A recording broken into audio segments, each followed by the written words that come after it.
All 7,000 years of Galadriel's travels, Lord of the Rings. There is a version of Galadriel that everyone knows. She stands at the edge of a silver basin, in a forest that feels older than time, and the light bends around her like it knows her name. She is the wisest being the Fellowship encounters.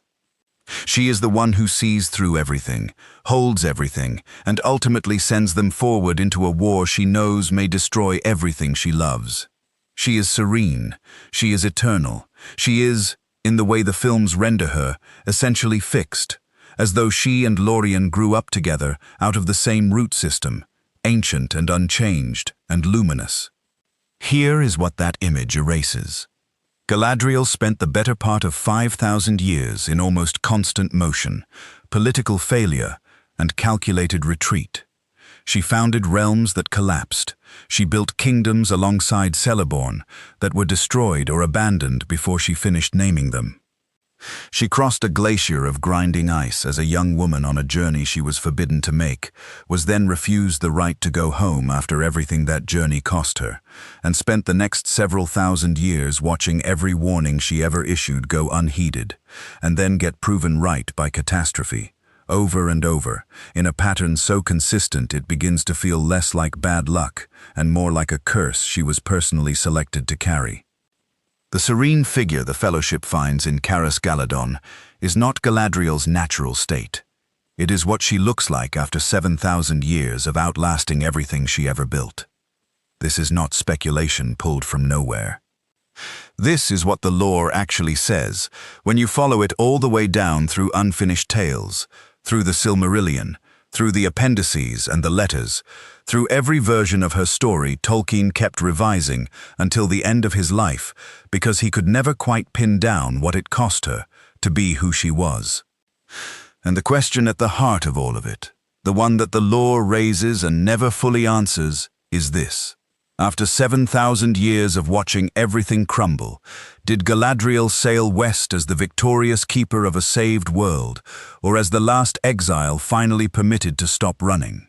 Hold that question.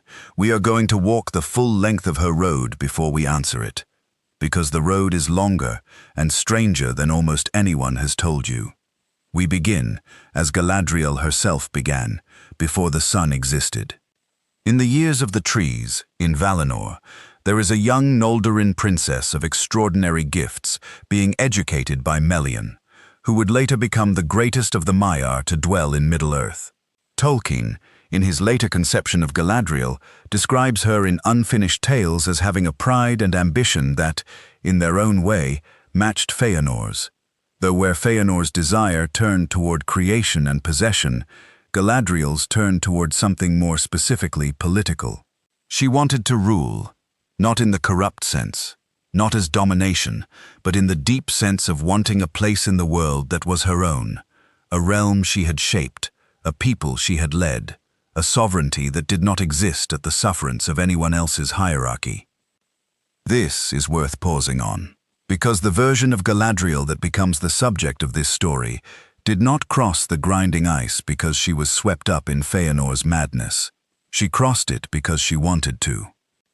Now think about what that actually means. Tolkien's later texts are clear that Galadriel was not part of Feanor's host, and did not swear the oath that would poison every Noldor in exile for the rest of the First Age. She crossed with Fingolfin's host, across the Helcaraxe, the ice bridge at the top of the world, after Feanor had already burned the ships at Losgар, and left Fingolfin's people stranded on the shore with nothing but ice ahead of them, and humiliation behind them. The Helcaraxe crossing is one of the most brutal passages in the entire Silmarillion. Tolkien describes it as a grinding waste of ice under a sky emptied of the two trees' light, before the sun had risen, before the moon had been kindled. Beings died on that crossing. Beings who had known the light of the Blessed Realm, who had lived in Valinor under the direct light of Telperion and Lorelin, who had never felt cold in the way mortals feel cold, were walking across a wasteland that was trying to kill them. And Galadriel chose it. She did not have to go. She could have remained in Valinor. She could have walked back from the shore and returned to Tirion, and waited, as many of the Noldor did.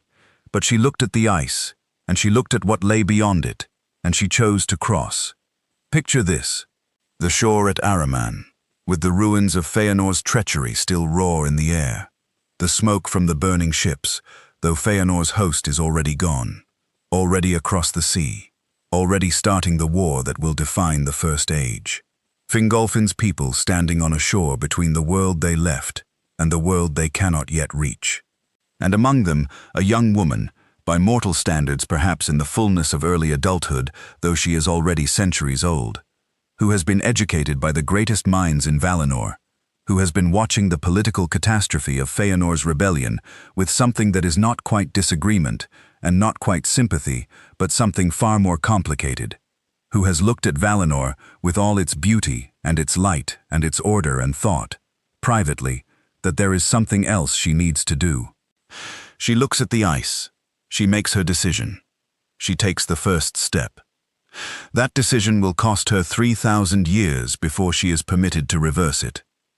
And here is what nobody asks about that crossing. What did it do to her, specifically? Not to Fingolfin's host in general. To Galadriel, because she did not cross the ice in ignorance of what she was doing. She was not a young soldier following orders. She was a princess of the Noldor, with full knowledge of the doom of Mandos, the prophetic curse pronounced on the exiles by the Valar at the moment of their rebellion. She knew what the crossing meant. She knew what had been forfeited by the burning of the ships, and she went anyway. There is a kind of person who, knowing the full cost of a choice, makes the choice regardless, because the alternative is a life lived within someone else's limits. Galadriel at the Helcaraxe is that person at her youngest and most nakedly ambitious, and everything that comes after, every movement across every map, every realm founded and abandoned and outlasted, is downstream of that single decision on an ice-locked shore at the top of a world that had not yet seen the sun rise.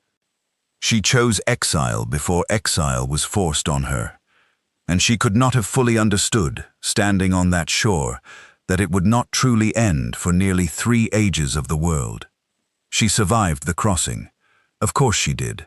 Tolkien writes in Unfinished Tales that she was one of the mightiest of the Noldor, physically powerful beyond what we might instinctively picture when we think of the luminous figure in Lorien, and that she was already among the greatest in gifts and power of all those who crossed into Middle-earth.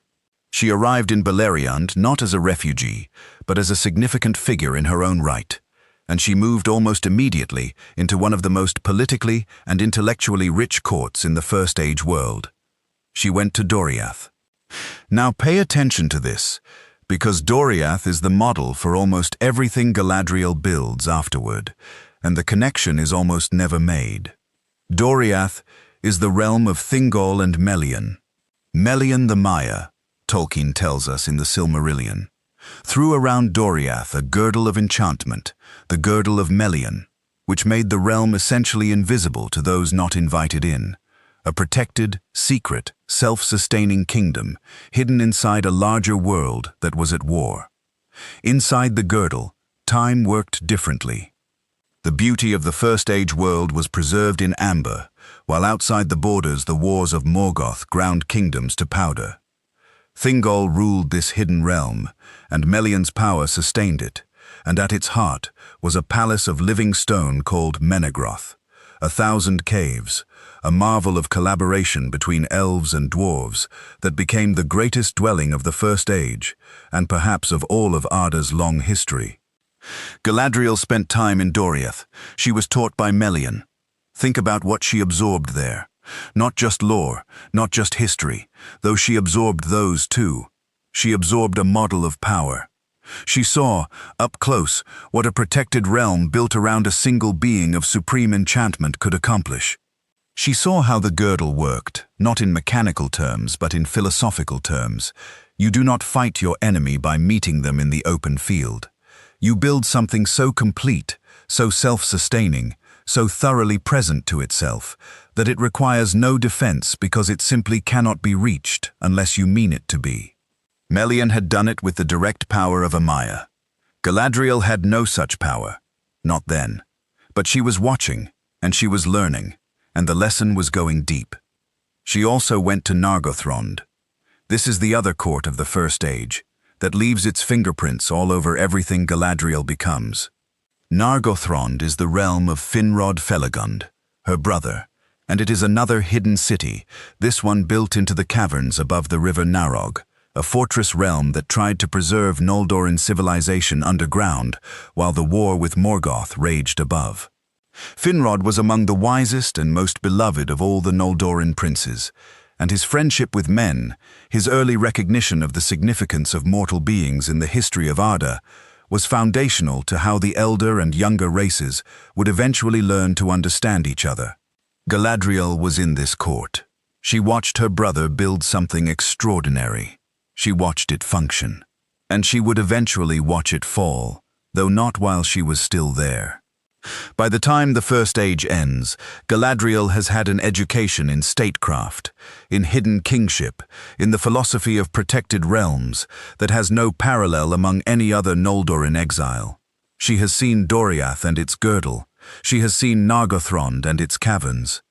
She has watched Melian work and Finrod rule, and she has been absorbing, cataloguing, processing everything, building in her own mind a theory of what a lasting realm requires and what eventually destroys it. What eventually destroys both Doriath and Nargothrond, by the way, is the Oath of Feanor. The cursed, howling, unkillable oath that Galadriel did not swear, and from which she was therefore technically free. And yet she is still standing in the wreckage at the end of it. The War of Wrath ends Morgoth. It ends the First Age. It reshapes the literal geography of the world. Beleriand, the entire continent where Galadriel has lived for roughly 500 years, sinks into the sea. The Valar offer the surviving Noldorin exiles a pardon and permission to return to Valinor. Most of those who remain, broken and diminished and longing for the Blessed Realm, accept. Galadriel does not. Here is where it gets strange. Tolkien's different texts give different accounts of exactly why she refuses. In one version, she is included in a general ban on the exiles who participated in the rebellion, refused permission to return. In another, she chooses to stay of her own will. Tolkien himself was never fully satisfied with either version, and the essay in Unfinished Tales acknowledges the contradiction openly. But there is something in the tension between these versions that is more revealing than either version alone. Because the question of whether Galadriel refused to go home or was refused suggests a more troubling possibility. That for Galadriel, at the end of the First Age, with Beleriand sinking and the world restructuring around her, the distinction between those two things may not have been entirely clear to her either. She wanted her own realm. She had not yet built it. She was not finished. Or maybe, and this is darker, she did not know how to go home. Not because the road was closed, but because going home meant acknowledging that everything she had crossed the ice to achieve had ended with her standing in a ruin, watching a continent sink, with nothing to show for 500 years, except the fact that she had survived them. And Galadriel does not strike you as the kind of person who would accept that accounting. She stays, and the Second Age begins. Picture this, the beginning of the Second Age, in what will become the Grey Havens region, in a world still geographically raw from the reshaping of the War of Wrath. The Noldoran survivors who stayed, those who did not take the pardon and sail west, are now navigating the eastern shores of a continent that is very different from the one they spent the First Age in. Gil-galad is the High King of the Noldor. He is brilliant and politically capable, and is building a realm in Lindon, on the west coast of Middle-earth, that will endure for the full length of the Second Age. Galadriel and Celeborn are in Lindon too, at least initially, and the picture Tolkien paints in Unfinished Tales is one of barely concealed friction. Galadriel is not easy to subordinate. She never was. And Lindon, for all its significance, is Gil-galad's kingdom, not hers. She and Celeborn move, migrate, establish themselves in Eregion, and then beyond, and the picture is one of a figure systematically searching for the gap in the political geography. the place where she can be sovereign rather than subject. This is not presented as a character flaw by Tolkien, at least not in his later writings. It is presented as who she is. The ambition that took her across the Helcaraxe is still operational in her, still driving her forward, but it is older now, and wearier, and perhaps more specifically directed. She is not looking for glory anymore, if she ever was. She is looking for something to protect. The key geographical movements of the early Second Age are documented, though imprecisely, in the appendices and in unfinished tales. Galadriel and Celeborn are in Lindon. Then they move east into Eriador, the wide region between the Blue Mountains and the Misty Mountains. They have some association with Eregion, the realm of the Gwathi Myrdain, the jewel-smiths, established by Celebrimbor, who is Feanor's grandson, and who carries in his blood the same catastrophic talent for making things of power that made his grandfather both the greatest craftsman and the most destructive force in the history of the elves. And now we need to talk about what Galadriel knows and when she knows it, because the evidence from unfinished tales is that Galadriel was suspicious of Anatar from the beginning. Anatar, the Lord of Gifts, who arrived in Eregion claiming to be an emissary of the Valar, with knowledge that would help the elves preserve their world against the inevitable march of time. Galadriel did not trust him. She said so. She warned the elves of Eregion, and specifically, she and Gil-galad both counseled against receiving him. And the elves of Eregion did not listen. Let that land for a moment. Galadriel, who had watched the Oath of Feanor destroy two of the greatest kingdoms of the First Age, who had absorbed the lessons of Doriath and Nargothrond, and the entire catastrophic arc of Noldor in overreaching, who had spent the better part of 5 centuries developing a political instinct that amounted to a finely calibrated threat detection system for exactly this kind of manipulation, looked at Anatar and said, "No," and was ignored. The echo is staggering if you hear it. In Valinor, before the exile, Galadriel's warnings about the trajectory of Feanor's rebellion were not heeded. The burning of the ships followed. In Eregion, in the middle of the Second Age, her warnings about Anatar were not heeded. The forging of the Rings of Power followed, and then the One Ring, and then the destruction of Eregion. The specific shape of her recurring nightmare, she sees what is coming, she says what she sees, and she watches it happen anyway. This is not bad luck. This is a pattern, and the pattern matters because it reframes what Nenya, her Ring of Power, actually means to her when she finally receives it. The 3 rings, Narya, Nenya, and Vilya, were forged by Celebrimbor alone, without Anatar's direct participation, after Celebrimbor finally understood what Sauron was. They were not contaminated in the same way the 9 and the 7 were contaminated, because Sauron never touched them. But their existence was still downstream of Anatar's work. Celebrimbor learned the craft of ring-making from someone who turned out to be Sauron in disguise, and even the 3 rings, the uncorrupted ones, exist because Sauron successfully embedded himself in Eregion for long enough to teach the Gwathi Myrdain what they would need to make them. Which means Galadriel's ring, the one she will eventually use to preserve Lothlorien across 3,000 years of the Third Age, was made possible by the very deception she spent years warning everyone about. She holds the fruit of the disaster she tried to prevent. There is something in that specific irony that feels too precise to be accidental, even for Tolkien. The woman who crossed the grinding ice to find a realm she could shape, who survived 500 years of the First Age's wars, who watched every warning she issued go unheeded, and every consequence she predicted arrive on schedule, ends up wielding a ring of power, forged in the school of her greatest enemy, preserving in amber a version of the world her enemies destroyed. Nenya does not save the world, it saves a memory of the world, and the memory it saves is exactly the one Galadriel has been carrying since before the sun rose. But before she receives Nenya, before she enters Lorien and begins the long work of preservation, there is Eregion's fall to survive. The fall of Eregion in the year 1697 of the Second Age is one of the great catastrophes of Middle-earth's history, and it is barely discussed in most lore circles because it does not appear in the main body of The Lord of the Rings. But Unfinished Tales is specific about it. Sauron, once his deception was uncovered, moved against Eregion with an army. Celebrimbor was killed. The Gwathi Myrdain were destroyed or captured. Eregion itself was sacked and then abandoned as a physical location. Where was Galadriel during the fall of Eregion? The texts are not entirely clear, but what Unfinished Tales suggests is that she was not in Eregion when it fell, that she had moved east through the passes of the Misty Mountains, perhaps anticipating the disaster that her warnings had failed to prevent. In some versions of the account, she and Celeborn played a role in the defense of Eriador in the wars that followed the fall of Eregion.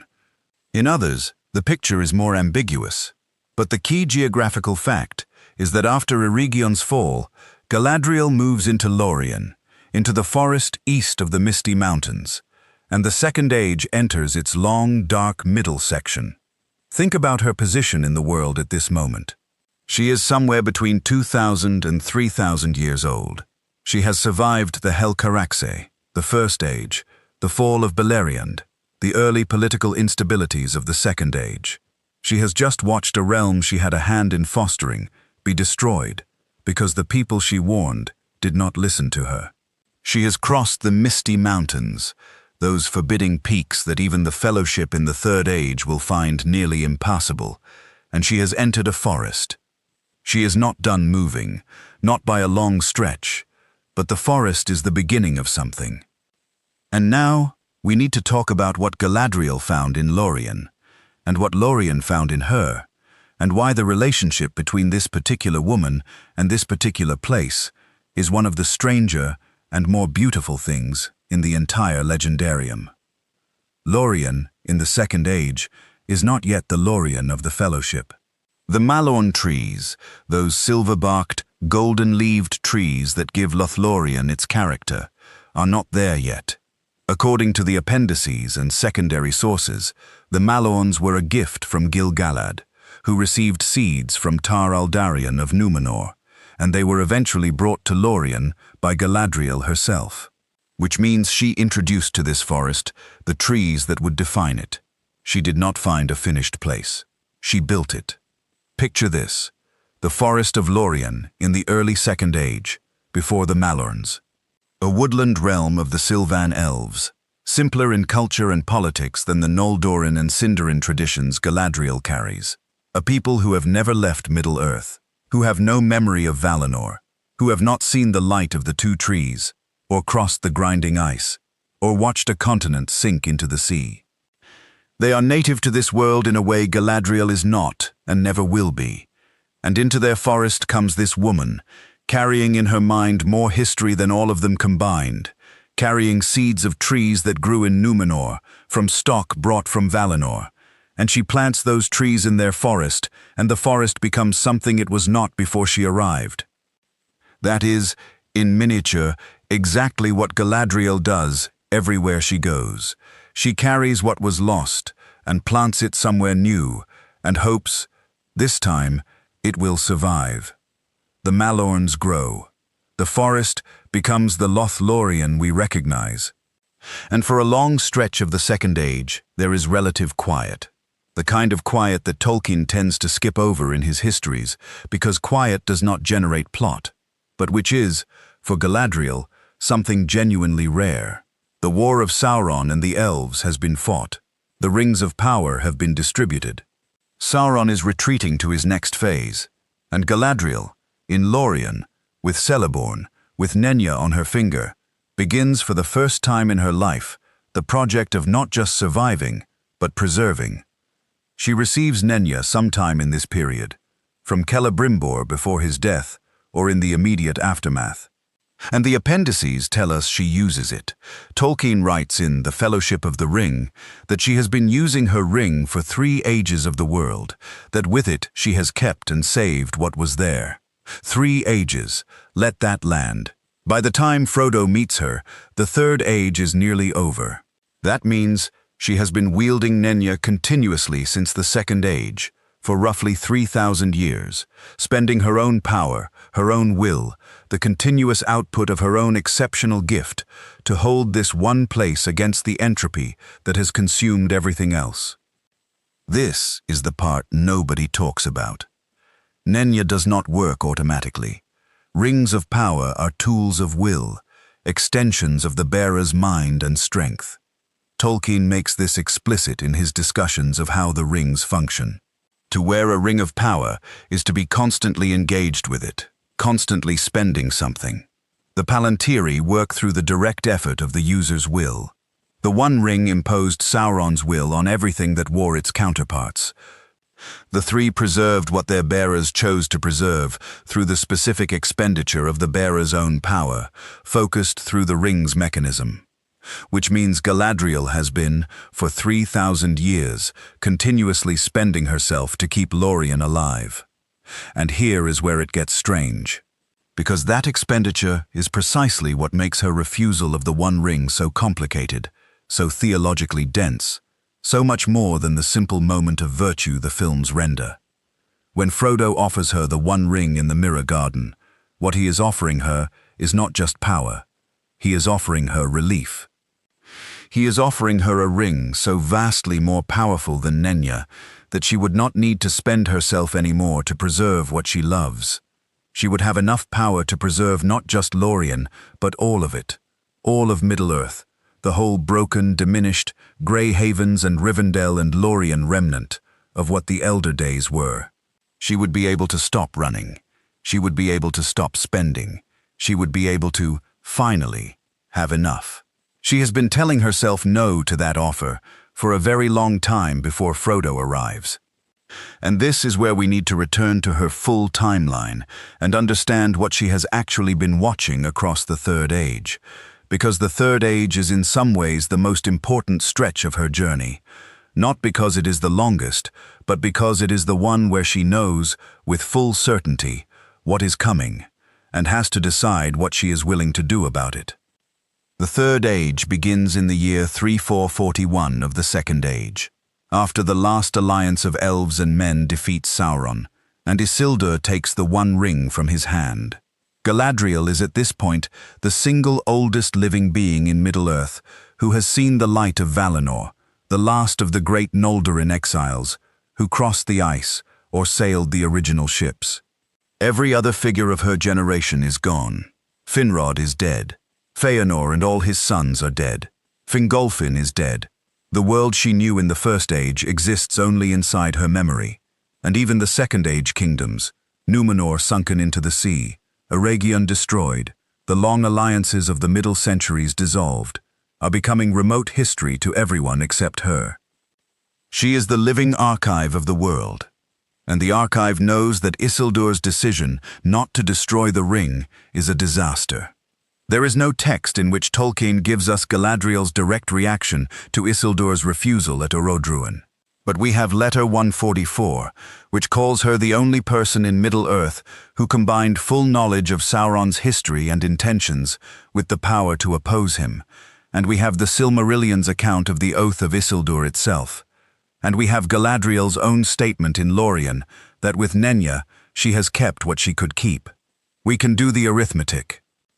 She knew what the ring was. She knew what leaving it alive meant. She knew that every generation of men who grew up in the Third Age without Sauron's direct presence would gradually forget what the threat was, would treat the stories of the Last Alliance as history rather than warning, would lower their guard, would be vulnerable in ways their grandparents were not. And she could not stop it. This is the texture of the Third Age for Galadriel, not serenity, vigil. She watches Arnor slowly fragment and eventually collapse, the North Kingdom of the Dunedain dissolving into the wilderness until the Rangers of the North are its only remnant. She watches Gondor diminish, the line of the kings fail, the stewards take over a country that has forgotten what kings felt like. She watches Mirkwood darken as Sauron's shadow returns to Dol Guldur and spreads south through the forest. She watches the dwarves of Durin's line delve too deep in Moria and awaken something ancient and terrible, that closes off the eastern passage through the mountains forever. She watches the Shire come into existence, a comfortable, innocent, largely oblivious pocket of civilization that has no idea what is gathering at the borders of the world it inhabits. And she watches, and she preserves, and she keeps Lorien exactly what it is, decade after decade, century after century, spending Nenya's power like a woman who knows she is drawing on a savings account that will eventually be called due. The White Council is formed, and this is worth a closer look, because the White Council is, in some ways, Galadriel's attempt to do what she has never successfully done before, coordinate a collective response to a threat before the threat becomes a catastrophe. The council consists of the Istari, the 5 wizards sent by the Valar as emissaries in the Third Age, and the most powerful elven leaders still remaining in Middle-earth. Galadriel is a founding member. Tolkien tells us in Unfinished Tales that she specifically wanted Gandalf to lead the council, that she pushed for him over Saruman, and that Gandalf refused, and that Saruman accepted instead. Pay attention to this next part. Galadriel wanted Gandalf. She read Saruman correctly too, or at least suspected enough to prefer Gandalf. And Gandalf, who she wanted, declined, because Gandalf understood something about his own limitations that even Galadriel could not argue him out of. So Saruman led the council, and the council's most significant early decision was to drive the shadow from Dol Guldur, which Saruman actively delayed for decades, arguing the shadow was not Sauron. The pattern again. Her judgment was right. The collective decision went differently. The consequence arrived on schedule. Gandalf alone in the Third Age trusted Galadriel's assessments consistently. He went to Dol Guldur while Saruman stalled. He sought out the Dunedain Rangers and kept track of Aragorn's lineage. He made the connections between the Shire and the Ring and the ancient history that the Ring represented years before anyone else was willing to look directly at those connections. And Galadriel, working from Lorien, kept a channel open to Gandalf across the long centuries, because Gandalf was the one person left who was reading the world the way she read it. When Gandalf falls in Moria, Galadriel loses the only strategic partner she had trusted in 1,000 years. Think about that, not just in terms of the war, in terms of what it means to her specifically, after everything her timeline contains. She has outlasted everyone she was born with. She has outlasted the kingdoms she built. She has outlasted the generations of men who fought alongside her people and then aged and died, and left their children and their children's children to inherit a world they understood less and less well.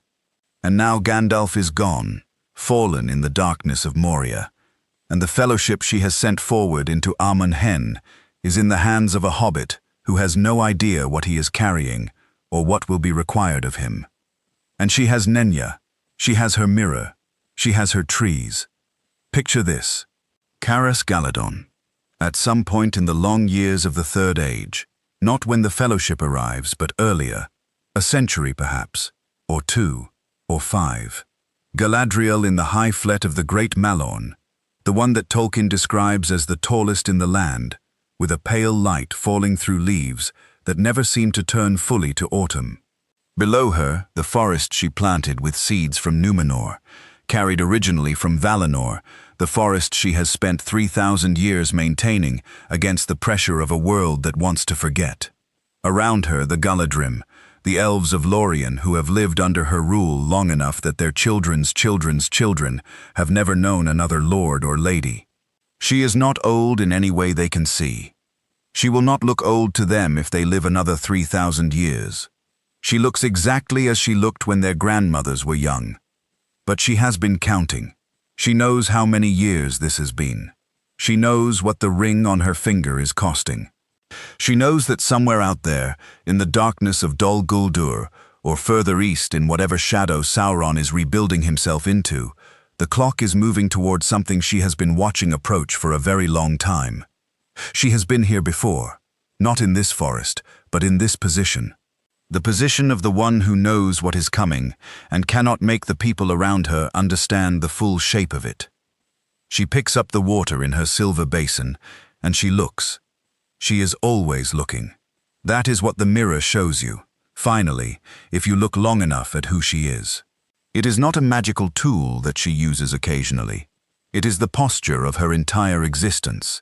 She has been watching Middle-earth's future and past and present for so long that the watching has become the thing itself, the practice, the continuous act of attention through which she maintains her hold on what she is protecting. And what does she see? We know some of what she sees. She tells Frodo in Chapter 7 of the Fellowship of the Ring that she has seen many things, that she looks far away. That much she sees in her mind, and that her mirror shows things that were, and things that are, and things that yet may be. She sees Frodo's future in the glass. She sees the Shire in some vision of threat. She is not omniscient, she says so herself. The mirror shows things the watcher does not always understand, and its visions do not always show what will happen, but what might. But here is the lore implication that almost nobody draws out fully. By the time the Fellowship arrives in Lothlorien, Galadriel has been using the mirror for thousands of years. She has had thousands of years of practice interpreting its visions, of learning what its metaphors mean, of understanding when a vision is warning, and when it is possibility, and when it is something more like a memory the future has not yet agreed to make. She is not an amateur with a magical tool. She is a master practitioner who has spent 3,000 years in intimate relationship with a medium that speaks in symbols, and she has had longer than most civilizations last to learn its language. Speak, what does someone like that know about the shape of things? What patterns can she read that no one else can, because no one else has had 3,000 years of comparative data? This is not answered in the text, but the question matters because it reframes every decision she makes in the War of the Ring. When she sends the Fellowship forward, when she gives the gifts she gives, when she tells Frodo what she tells him and withholds what she withholds, she is operating from a database of prophetic interpretation that is thousands of years deep. She is not guessing. She is reading a map she has been learning to read her entire life. And the most important thing she has read in that map, the thing she has known longest and perhaps most painfully, is this: the One Ring must be destroyed. And the person most likely to manage the specific act of carrying it to destruction is not a king or a wizard or a Noldoran princess with 3,000 years of accumulated strategic genius. It is something much smaller than that, something so small that Sauron would not look at it directly. She understood this before the Fellowship was formed. She understood it probably before the quest of Erebor, before Bilbo ever found the ring in a cave under the Misty Mountains. She has been reading toward this conclusion for a very long time. Which brings us to the moment in the Mirror Garden, the moment she refuses the One Ring, and what that refusal actually costs. In The Fellowship of the Ring, Tolkien writes it with clean directness. Frodo offers her the ring. She is tested, she says so openly. She acknowledges the temptation. She does not pretend it is not there. And then she describes, in some of the most remarkable prose in the entire book, what she would become if she took it. In place of the Dark Lord, you would set up a queen, not dark, but beautiful and terrible as the morning and the night, fair as the sea and the sun and the snow upon the mountain, dreadful as the storm and the lightning, stronger than the foundations of the earth. All shall love me and despair, she says, and then she says, I pass the test. I will diminish and go into the west and remain Galadriel. Now hear this for what it is. This is not a moment of triumph. This is an act of renunciation so total that it is almost violent. She is not declining a gift she does not want. She is declining a transformation she has been imagining. The language she uses to describe what she would become is too vivid, too specifically detailed, too emotionally charged to be a mere hypothetical. She has thought about this. She has seen this version of herself in the mirror, or something very like it. She knows exactly what she would look like on the other side of that choice, because she has looked.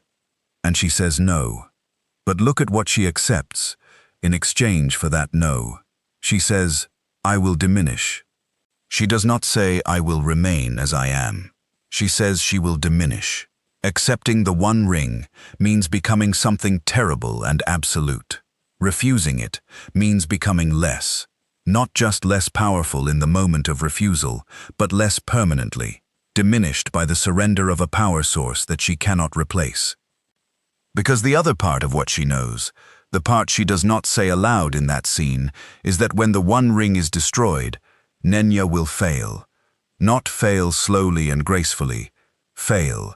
The power it holds will dissolve, and Lorien with it. She knows this. She says it later, in the aftermath, in Chapter 9 of The Return of the King, when Galadriel's words in the letter, carried by Gandalf, acknowledge that she has long foreseen this ending. In the Fellowship of the Ring, she tells Frodo directly, "If you fail, then we are laid bare to the enemy. But if you succeed, then our power is diminished, and Lothlorien will fade."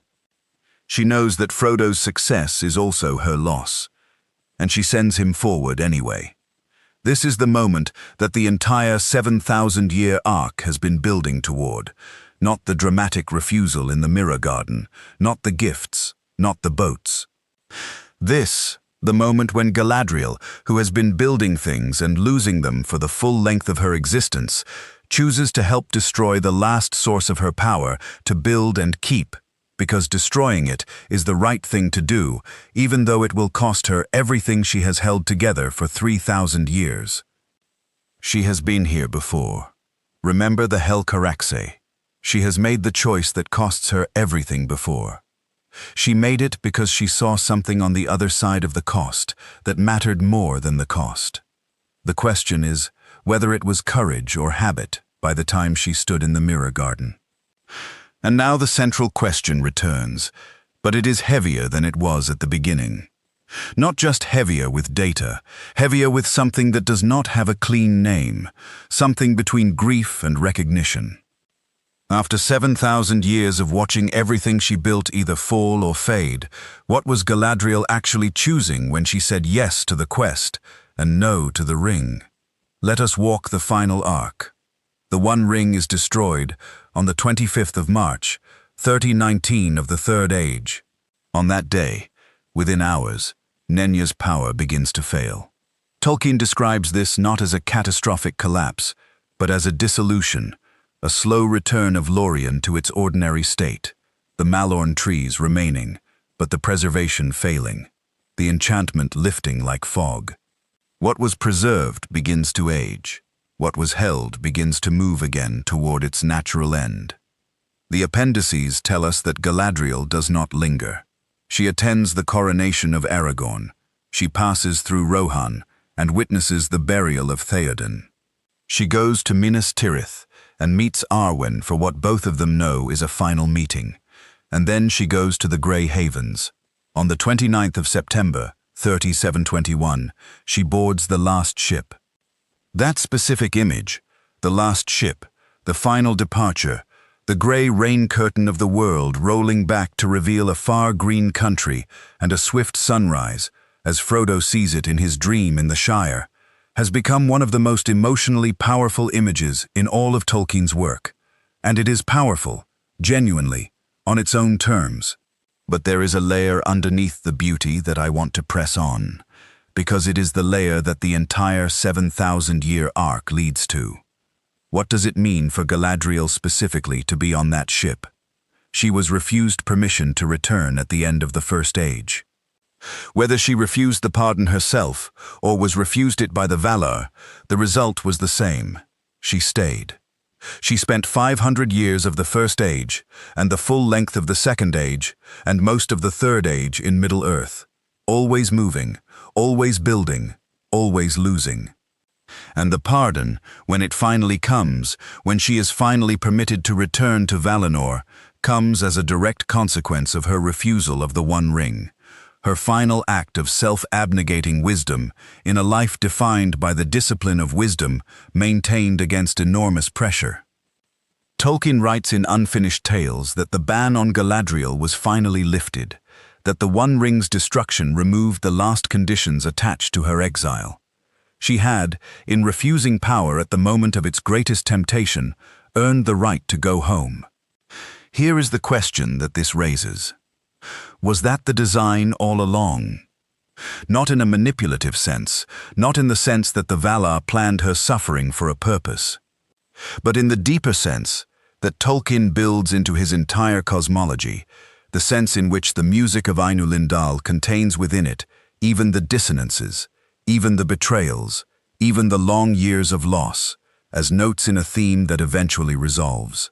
Was the specific shape of Galadriel's 7,000-year journey, the exile, the motion, the repeated loss of the things she built, the refusal of the ring, the surrender of Lorien, somehow the exact curriculum required to produce the specific kind of wisdom that her refusal demonstrated?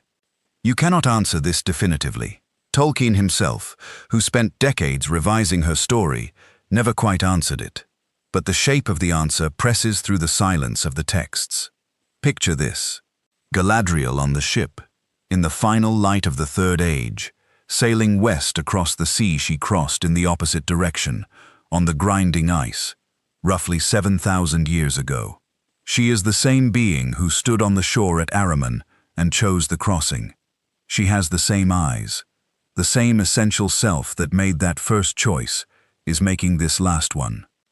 But everything between those two choices, every lost kingdom, every unheeded warning, every catastrophe she foresaw and could not prevent, every year she spent feeding Lorien out of her own power so that something of the world that preceded the sun would survive into the age of men, all of that is in the set of her shoulders, the way she stands at the bow of the ship. She is going home. She has been going home this whole time. Every step she took, every settlement she built, every political maneuver she made, every warning she issued, was in some sense a way of turning herself into the person who could make that final choice in the Mirror Garden and mean it, who could stand at Frodo's side and say yes to his quest, knowing it would end what she had spent 3,000 years building, and then sail west, not in defeat, but in completion. But here is what troubles me about that framing, and I want to sit with the trouble rather than resolve it too quickly. Because completion implies a narrative arc with a satisfying endpoint, and the lore is uncomfortable with comfort at this level. Because the Fourth Age, the Age of Men, is not a triumphant continuation of what the Elder Days began. It is a diminishment. The elves are gone. The Maiar are either gone or diminished or in hiding. The great works of Arda, Nargothrond, Gondolin, Eregion, Lorien itself, exist only in memory, and the specific memory that Galadriel carried of all those things, the only living memory left, is sailing west on a ship that is moving away from the world it remembers. The Fourth Age inherits a world that no longer contains the beings who built it at its height, and Galadriel's departure is part of that impoverishment. She does not leave Middle-earth richer for her 7,000 years of presence and then her departure. She leaves it poorer. She takes something with her that cannot be replaced. The Malorns remain in Lorien, Tolkien hints, at least for a while. But the power that made them what they were is gone. The forest will age. The Galadrim who remain will eventually dwindle or depart or integrate into whatever the Fourth Age makes of itself. The thing she built will become, in the end, memory of memory, a story told about a forest that was once unlike any other forest in the world, that shone with silver and gold even in winter, that somehow held the light of a world that ended before the sun rose. She knew this. She chose it anyway. And maybe that is what wisdom actually is, at its most distilled and most terrible. Not the ability to prevent loss, not the ability to build things that last, but the ability to choose the right loss at the right time, to recognize when the thing you have spent centuries protecting needs to be released so that something else, something you will not live to see fully formed, can take its place. She sent Frodo south toward Mordor. She gave him a phial of light containing the light of Eärendil's star, which in turn contained the light of the Silmaril that had contained a single stolen fragment of the light of the two trees that were destroyed when Galadriel was still a young woman in Valinor. She gave him, in a small glass vessel, the oldest light left in the world, the light of the world before the sun, the light of what she remembered before she chose the grinding ice. Think about what that means. The light she carries in her memory of Valinor, the light she has been exiled from for 7,000 years, the light that defines the specific quality of loss that drives her entire journey. She puts it in his hands and tells him it will be a light to him in dark places when all other lights go out. She sends forward, into the darkness, the thing she has been carrying since the beginning, and then she follows it, eventually, to the place it came from. The central question, in its final form.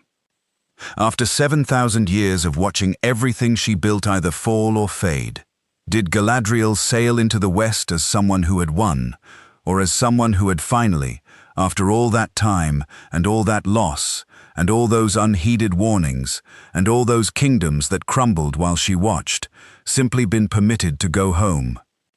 And the answer, if you have followed her full road, is that the question itself may be built on a false distinction, because winning and going home, after 7,000 years of exile, may be the same thing. The victory is not conquest. It is not preservation. It is not the defeat of Sauron, though Sauron is defeated. The victory is arriving at the end of a road that began on a shore of burning ships, as the same person who started it, changed, diminished by her own admission, lighter by everything she surrendered, but recognizably herself, with the same essential dignity that let her say no to the ring and yes to the quest that would unmake her work. Tolkien writes in letter 297 that she was the last remaining of the great among the elves who had seen the bliss of Valinor. That description contains her entire tragedy and her entire triumph in 8 words. She saw the bliss of Valinor. She left it. She carried it. And she returned to it. What she returned to was not unchanged any more than she was unchanged. Valinor in the Fourth Age is separated from the physical world by the straight road, accessible only to those specifically permitted passage. The world has been remade around the departure of the people who remembered it best. And even Valinor itself is not the Valinor of the 2 trees. The 2 trees are gone. Lothlorien and Telperion were destroyed before Galadriel crossed the ice, and they will not bloom again until the end of all things. What she returns to is the memory of what Valinor was, the place itself existing now in its own state of preservation, holding the shape of what it held when the light was still whole. Diminished, like her, still there, like her. Perhaps that is the final frame, not victory, not defeat, not exile and not homecoming, but something more complicated than any of those, something that requires all 7,000 years of her road to understand properly.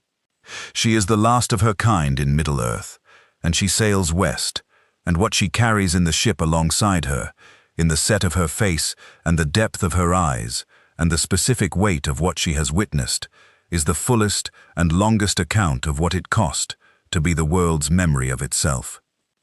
We think of Galadriel as a guardian. We should think of her as a survivor. Not in the diminished sense, not in the sense of someone who merely failed to die, but in the largest sense, the person who was there before the sun rose, who was there when the last shadow passed, who carried between those 2 points more of the world's history inside her than any archive could hold, and who spent that entire span between them in motion, in loss, in warning, in building, in watching the buildings fall, and in the slow and painful cultivation of the specific kind of wisdom that knows when to hold and when to let go. The Lothlorien she built is gone. The light she planted in that forest is fading. But the phial of Galadriel, that small vessel of the oldest light in the world, made it to the foot of Cirith Ungol, held in the hands of a hobbit who did not fully understand what he was carrying, and it burned through the dark. The light of Valinor, carried by the woman who left it and spent 7,000 years moving through a world that was always, gradually, losing its own light, given finally to someone small enough and unassuming enough and stubbornly enough alive to hold it when everything else failed. That is what the 7,000 years were for. That is what all that motion, all that loss, all those unheeded warnings and fallen kingdoms, and the long vigil of Lorien was building toward. Not the survival of the great things, the survival of the light inside the small thing. The light passed forward, at the last possible moment, by the last person in the world who remembered where it came from. If you have spent your life reading Tolkien and thinking of Galadriel as serene, as fixed, as timeless in the way that implies unchanging, I hope this changed something in how you see that face in the mirror garden. She is not timeless. She is the most time-worn being in the entire story. She just carries it differently than you might expect. She carries it in stillness, because stillness is the last thing she had to learn, the hardest thing for someone who crossed the grinding ice voluntarily and spent 5,000 years in motion, and because stillness, finally, is what the people she loved deserved from her. The Fellowship arrives in Lorien, exhausted and broken, and fresh from the loss of Gandalf, and Galadriel gives them rest. She gives them the thing she had not given herself in 7,000 years. She gives it the way someone gives something they had to fight to understand. Not easily. Not lightly, but completely. I want to know what you carry forward from this. Not just about Galadriel, but about what her story says about what it means to build something in a world that will eventually lose it. About whether wisdom is something you arrive at or something you are worn down into. About whether the long road through everything that falls is its own kind of grace, or just the cost of having been alive for long enough to see what the world really is. Leave that in the comments. Bring the lore. Bring the disagreements. Bring the readings I have missed, because this legendarium is deep enough that nobody has seen all of it, and the conversation that happens in the space between what Tolkien wrote and what we understand from it is itself part of what the work is doing. If this is the kind of reading you want to keep doing, stay with the channel. There is more road ahead.